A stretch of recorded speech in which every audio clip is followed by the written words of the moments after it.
ഇന്ന് പ്രത്യേകിച്ച് പണികളൊന്നുമില്ല. ചോറ് വെച്ച് കഴിഞ്ഞു. പിന്നെ കറികളൊക്കെ ഇരിക്കുന്നുണ്ട്. മീൻകറി ഉണ്ട്, ചിക്കൻ കറി ഉണ്ട്, പിന്നെ മീൻ വറുക്കാൻ മുളക് പറ്റിയിരിക്കുകയാണ്.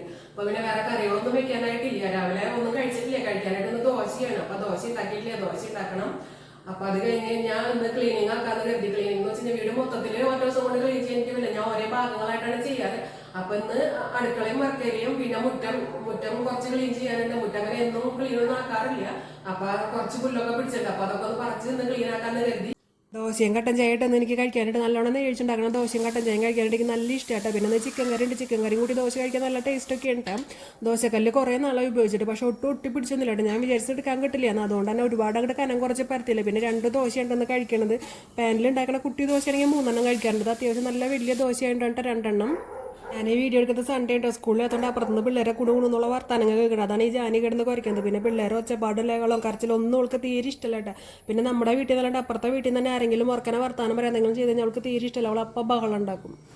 പിന്നെ കഴിച്ച് കഴിഞ്ഞ് ഞാൻ നേരെ പണിയിലേക്കൊന്നും വന്നില്ല കേട്ടോ. കഴിച്ച് കഴിഞ്ഞ് പിന്നെ പാത്രങ്ങളൊക്കെ കഴുകണം. അതൊക്കെ കഴിഞ്ഞ് പിന്നെ കുറച്ച് നേരം റെസ്റ്റൊക്കെ എടുത്തതിന് ശേഷം പണികൾ തുടങ്ങാനായിട്ട് വന്നത്.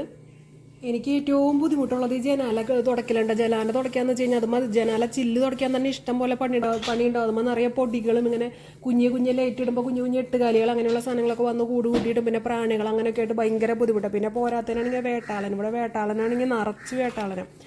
അതിനൊരു മരുന്ന് ഞാൻ അതേവരെ നഴ്സറി കിട്ടിയിട്ടില്ല. അപ്പോൾ ആരെങ്കിലോടൊക്കെ ചോദിക്കുമ്പോൾ പറയണമെന്നില്ല, ഞാൻ ശുദ്ധവായു ഉള്ള സ്ഥലത്ത് വേട്ടാളുണ്ട്, അതിന് വേറെ ഒന്നും ചെയ്യാൻ പറ്റില്ല എന്ന്. പക്ഷെ അതിട്ട് ഇങ്ങനെ കൂട് വെച്ചിട്ട് ആ മണ്ണ് കുഴച്ച് കൊണ്ടിട്ട് ഉണ്ടാക്കിയിട്ട് അത് കുത്തിയിളക്കി കളയലാണ് ഏറ്റവും പ്രധാനം. മഴ അങ്ങനെ നിന്ന് പേണ കാരണം കുറച്ച് നാളെ ഞാൻ ജനാലൊക്കെ തുടച്ച് കഴിഞ്ഞാൽ ഒരു കാര്യമില്ല. അത് കാരണം തുടച്ച് ഞാൻ ഒരു പൂപ്പല് പോലെ അങ്ങനെ മഴയും ആ ഈർപ്പം വന്ന് നിൽക്കുമ്പോൾ ഒരു പൂപ്പല് പോലെ കമ്പിമ്മയും ആ ജനാലരെ പട്ടയമൊക്കെ വരണം കാരണം കൊണ്ട് തുടച്ചിട്ടില്ല. ആദ്യം തന്നെ ഒരു തുണി വെച്ചിട്ട് ഈ പൊടികൾ മാറാല പോലുള്ള സാധനങ്ങൾ തുടച്ച് കളയും. അതിനുശേഷം ഒരു തുണി നനച്ചിട്ട് നല്ലോണം ഒന്ന് തുടയ്ക്കാം. ജനാലയുടെ ചില്ലുമ്മയും അങ്ങനെ തന്നെയാണ് തുടയ്ക്കുക. അത് കഴിഞ്ഞിട്ട് നല്ലോണം തുടച്ച് കഴിഞ്ഞതിന് ശേഷം ന്യൂസ് പേപ്പർ 4 മടക്കിയതിന് ശേഷം നന്നായി ഒന്ന് തുടച്ചെടുക്കും. അപ്പോൾ ചില്ലൊക്കെ നല്ല ക്ലീനായിട്ട് നല്ല തിളക്കത്തിൽ ഇങ്ങനെ വരും. പിന്നെ വാതിലും കട്ടലും ഇതിമയൊക്കെ വേട്ടാളനൊന്നും അങ്ങനെ വാതിലുമൊന്നും കൂടി വയ്ക്കാറില്ല. പക്ഷെ എന്ന് കഴിഞ്ഞാലും അത്യാവശ്യം നല്ലോണം പൊടി വരണം. നമ്മളിങ്ങനെ എപ്പോഴും തുറന്നിടാമല്ലോ. അടുക്കളവരൊക്കെ ജനാലകളും വാതിലുകളൊക്കെ എപ്പോഴും ഫുള്ള് തുറന്നിടുന്ന കാരണം കൊണ്ടാണ് തോന്നുന്നത് അത്യാവശ്യം നല്ലോണം പൊടിയുണ്ട്. അപ്പോൾ അതിന് തന്നെ പൊടിയൊക്കെ ഒന്ന് തുടച്ച് കളഞ്ഞതിന് ശേഷം പിന്നെ ഒരു തുണി നനച്ച് നല്ലോണം ഒന്ന് തുടച്ച് എടുക്കും. പിന്നെ കബോർഡിൻ്റെ ഉള്ളിൽ ഡോറുള്ളതൊക്കെ ഞാൻ അങ്ങനെ എപ്പോഴും ഇടയ്ക്കിടയ്ക്കൊന്നും ക്ലീൻ ചെയ്യാറില്ല. കാരണം അതിൻ്റെ ഉള്ളിലേക്ക് അങ്ങനെ ഒന്നും പൊടിയൊന്നും ആവാറില്ല. അതൊക്കെ കൊല്ലത്തിൽ 1-2 തവണ മാത്രമേ ക്ലീൻ ആക്കാറുള്ളൂ. പിന്നെ ഇങ്ങനെ ഓപ്പൺ ആയിട്ടുള്ള സ്ഥലത്ത് അവിടെ എന്ന് വെച്ച് കഴിഞ്ഞാൽ അത്യാവശ്യം നല്ലോണം പൊടിയും വരും. പിന്നെ നമ്മളിങ്ങനെ അടുപ്പിൻ്റെ അടുത്തായതുകൊണ്ട് ആ ഒരു ഇതൊക്കെ ഒരു ഓയിൽ പോലെ അങ്ങനെ ഇങ്ങനെയൊക്കെ ആവാറുണ്ട്. അപ്പോൾ അത് കാരണം അതൊക്കെ ആഴ്ചയിൽ അല്ലെങ്കിൽ 2 ആഴ്ച കൂടുമ്പോൾ അങ്ങനെയൊക്കെ ഒന്ന് ക്ലീൻ ആക്കി എടുക്കും. പിന്നെ ചിമ്മിണിയുടെ താഴ്ഭാഗം നമ്മുടെ കയ്യെത്തന ഭാഗമൊക്കെ ഞാൻ ഓരോ പ്രാവശ്യം ഉപയോഗിച്ച് കഴിയുമ്പോഴെന്ന് വെച്ച് കഴിഞ്ഞാൽ മീൻ മറക്കുക അങ്ങനെയുള്ള കാര്യങ്ങളൊക്കെ ചെയ്ത് കഴിയുമ്പോൾ അപ്പം തന്നെ തുടച്ചെടുക്കാറുണ്ട്. പിന്നെ മോൾ ഭാഗം അങ്ങനെ എപ്പോഴും തുടയ്ക്കാറില്ല. 1 ആഴ്ച 2 ആഴ്ചയൊക്കെ കൂടുമ്പോൾ തന്നെ തുടയ്ക്കാറില്ല. അതിൻ്റെ മുകളിൽ പറഞ്ഞ പോലെ നിറയെ പൊടിയൊന്ന് ഇരിക്കാറുണ്ട്. പിന്നെ ഇത് നമ്മുടെ പൊടികൾ മുളക് പൊടി, മല്ലിപ്പൊടി അങ്ങനത്തെയൊക്കെ നമുക്ക് ഡെയിലി ഉപയോഗിക്കേണ്ട ചെറിയ കുപ്പികളിൽ ആക്കി വെച്ചേക്കണതാണ്. അപ്പോൾ അതെന്ന് വെച്ച് കഴിഞ്ഞാൽ ജനാലയുടെ തൊട്ടടുത്തായതുകൊണ്ട് അതിൻ്റെ ഉള്ളിലേക്കും കുറച്ചൊക്കെ പൊടികൾ വരും. അപ്പോൾ ഇടയ്ക്ക് വല്ലപ്പോഴൊക്കെ അതൊന്ന് ഇറക്കി കുപ്പികളുടെ ഉള്ളിൽ അങ്ങനെ എപ്പോഴും കഴുകാറില്ല ഏട്ടാ. അത് നമ്മൾ പൊടികളൊക്കെ കഴിയുമ്പോൾ അടുത്ത പൊടി നിറയ്ക്കാനായിട്ട് മുമ്പായിട്ട് എല്ലാം ഒന്ന് കഴുകി വെയിലത്ത് വെച്ച് ഉണക്കിയിട്ടാണ് അടുത്തത് നിറയ്ക്കാറ്. അതല്ലാത്ത സമയത്ത് ഇങ്ങനെ അതിൻ്റെ ഉള്ളിലേക്ക് ഇങ്ങനെ കുറച്ച് പൊടികളൊക്കെ വരും. അപ്പോൾ അത് വല്ലപ്പോഴൊക്കെ അങ്ങനെ അതൊന്ന് തുടച്ച് ക്ലീനാക്കി വെക്കും. പിന്നെ അതിൻ്റെ തൊട്ടപ്പുറത്തന്നെ ഗ്ലാസ്സുകൾ നമുക്ക് ഡെയിലി ഉപയോഗിക്കാൻ വേണ്ടിയിട്ടുള്ള ഗ്ലാസ്സുകൾ അടുക്കളയിൽ കുറച്ച് സെറ്റ് ചെയ്ത് വെച്ചേക്കുന്നതാണ്. ഗ്ലാസ്സുകൾ ഇത് മാത്രമല്ല കേട്ടോ, ഗ്ലാസ്സുകൾ പല ഇതിനുകളെന്ന് പറഞ്ഞിട്ട് ഓരോന്നിനായിട്ട് പ്രത്യേക തരമായിട്ട് വേറെ ഗ്ലാസ്സുകളൊക്കെ ഞാൻ ഇഷ്ടംപോലെ മേടിച്ച് നിറച്ച് വെച്ചിട്ടുണ്ട്. മേടിക്കുന്ന സമയത്ത് നല്ല ഇഷ്ടമായിരുന്നു കേട്ടോ. പക്ഷെ അതൊക്കെ ക്ലീൻ ചെയ്യാൻ സമയത്ത് തോന്നും എന്തിനാ അതേമേ ഇത് മുഴുവൻ വാങ്ങി കൂട്ടിയെന്ന്. പിന്നെ ഫ്രിഡ്ജ് തുറക്കാൻ അടയ്ക്കാനായിട്ട് ഒരു തുണി അതുമ്പോൾ വെച്ചിട്ടുണ്ട്. എന്നാലും നമ്മൾ എന്തെങ്കിലും ഉപയോഗിച്ചിട്ട് ആ എണ്ണമയ എന്തെങ്കിലുമൊക്കെ കൈവച്ച് തൊട്ട് കഴിഞ്ഞാൽ അവിടെ നിന്ന് ഇങ്ങനെ നമ്മൾ എന്താ പറയുക ഒരു ചൊറി പിടിച്ച പോലെ അത് കാരണം കൊണ്ട് ഫ്രിഡ്ജുമ്പോൾ എന്തായി കഴിഞ്ഞാൽ അപ്പം അത് തുടച്ച് കളയാറുണ്ട്. പിന്നെ കിച്ചൺ സ്ലാബ് എന്ന് വെച്ചാൽ നമ്മൾ ഡെയിലി 2-3 നേരം കുറച്ച് തുടയ്ക്കേണ്ടതാണ്. ഇപ്പം പ്രത്യേകിച്ച് ഇതുകളൊന്നുമില്ല. എന്നാലും ഞാനിപ്പോൾ അവിടെ കയറി ഇരുന്ന് ചവിട്ടിയൊക്കെ കൂട്ടി നടന്ന കാരണം കൊണ്ട് ഒന്ന് ക്ലീൻ ആക്കണേ, അത്ര തന്നെയുള്ളൂ.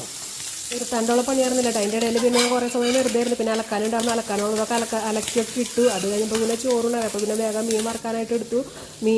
ദോശക്കല്ല് എടുത്തേണ്ട കാരണം കൊണ്ട് പിന്നെ ദോശക്കല്ലിൽ നമ്മളിങ്ങനെ മീൻ വറക്കാൻ നമ്മൾ നിറയെ എണ്ണ ഒഴിച്ചിട്ടൊക്കെയാണല്ലോ വറക്കുക. അപ്പോൾ അങ്ങനെ വറുത്ത് കഴിഞ്ഞാൽ ദോശക്കല്ലിൻ്റെ ഒരു മയം വരാനായിട്ട് നല്ലതാണ്. അപ്പോൾ അത് കാരണം കൊണ്ട് ഏതായാലും ദോശക്കല്ല് തന്നെ എടുത്തു മീൻ വറക്കാനായിട്ട്. വിശന്ന് കഴിഞ്ഞ് കഴിഞ്ഞാൽ പിന്നെ ഞാനേ അല്ല, അല്ലെങ്കിൽ എനിക്ക് ഭക്ഷണം കഴിക്കാൻ കുറച്ച് സ്പീഡ് കൂടുതലാണ്. അപ്പോൾ വിശപ്പും കൂടെ ആകുമ്പോൾ അതിൻ്റെതായ ഒരു ഇത്തിരി കൂടുതലുണ്ട്. വേറെ ഒന്നും തോന്നരുത്.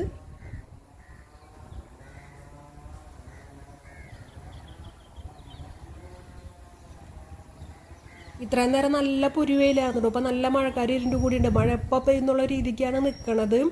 പാടത്താണെങ്കിൽ ട്രാക്ടർ അടിക്കേണ്ടത്. സാധാരണ കൃഷി ഇറക്കി കഴിഞ്ഞ് കഴിഞ്ഞാൽ ഒരു മഴ പെയ്ത്തൊക്കെ ഉണ്ടാവാറുണ്ട്.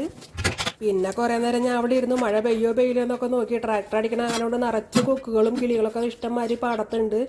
അത് കഴിഞ്ഞിട്ട് പിന്നെ മഴയൊന്നും പെയ്യണ ലക്ഷണമൊന്നും കാണാനില്ല. പിന്നെ ഞാൻ നേരെ പോന്നു അടുപ്പിൻ്റെ അവിടെയൊക്കെ ഒന്ന് തുടച്ച് വൃത്തിയാക്കാനായിട്ട്. അവിടുത്തെ ജനാലകളൊക്കെ തുടച്ച് പിന്നെ അടുപ്പ് എന്ന് വെച്ച് കഴിഞ്ഞാൽ അടുപ്പിൻ്റെ പുകക്കോലുണ്ട് വൈകുന്നേരം കൂടണ്ട.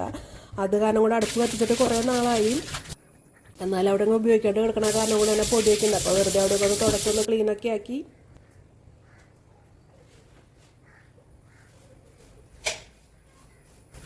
പിന്നെ ഈ ഗ്രില്ല് അടിക്കാനായിട്ട് അതൊന്നും ഇപ്പോൾ ഭയങ്കര വൃത്തിയായിട്ടിരിക്കുന്നു. ഒരു കാര്യമില്ല. ഇപ്പം ഇന്ന് രാവിലെ അടിച്ചു കഴിഞ്ഞാൽ ഇന്ന് രാത്രി നേരം വെളുത്ത് രാത്രി നാളെ നേരം വെളുക്കുമ്പോഴേക്കും ആദ്യം നിറച്ച എട്ടുകാരികൾ കൂട്ടിങ്ങനെ. എട്ടുകാരിലൊന്നും കാണാൻ പറ്റില്ല കേട്ടോ. ഒരു പൊടി പോലുള്ള എട്ടുകാരികൾ എന്നിട്ടാണ്ടാന്ന് തോന്നുന്നുണ്ട്. ഐറ്റങ്ങൾ നിറച്ചും കൂടി കൂടി വയ്ക്കും. ഐറ്റങ്ങളൊക്കെ ഇട്ട് കഴിഞ്ഞാൽ വെറുതെ അടിച്ചു വരാം, പിറ്റേ ദിവസം ആദ്യം വരും. ഇത് തന്നെയാണ് ഇവിടുത്തെ പരിപാടി.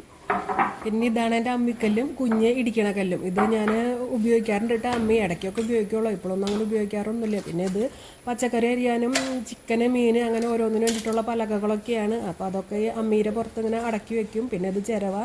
അപ്പോൾ അമ്മയുടെ സൈഡിൽ ഇപ്പോൾ കുറച്ച് നാളായി ഉപയോഗിക്കാണ്ടിരിക്കണം. അപ്പോൾ അതിൻ്റെ സൈഡിലൊക്കെ ആദ്യം വേട്ടാളം വലിയ ഉണ്ട പോലെയുള്ള കൂടുകൾ ഉണ്ടാക്കി വെച്ചേക്കാം കേട്ടോ. ഒരു രക്ഷയില്ല, ഒരു രക്ഷയില്ല.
മഴ പെയ്യില്ലാന്നാണ് ഞാൻ വിചാരിച്ചത്. പക്ഷേ അപ്പോഴത്തേന് നല്ല അടിപൊളി മഴ പെയ്തു കൂട്ടാ.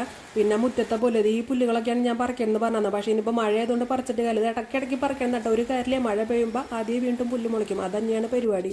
അത് കാരണം കൊണ്ട് പിന്നെ ഞങ്ങൾ ഇട്ടാർന്നതാണ്. ഇനിയിപ്പോൾ ഏതായാലും വെയിലായാലോ മഴ പെയ്യില്ല എന്ന് കരുതി പറിക്കാമെന്ന് കരുതിയതാണ്. ഇത് നമ്മുടെ കുഞ്ഞടുക്കളയിൽ നിന്ന് വർക്ക് ഏരിയയിലേക്കുള്ള ഗ്രില്ലുണ്ട്. ഞാൻ നേരത്തെ തുടച്ചപ്പോൾ തുടയ്ക്കാൻ മറന്നു പോയതാണ്. പിന്നെ എല്ലാവരും ഓടിപ്പിച്ചിട്ട് അടിച്ചു വാരി എല്ലാവരുടെയും തുടച്ചൊന്നുമില്ല കേട്ടോ. അടുക്കളയും വർക്ക് ഏരിയ അവിടെ മാത്രമേ തുടച്ചുള്ളൂ.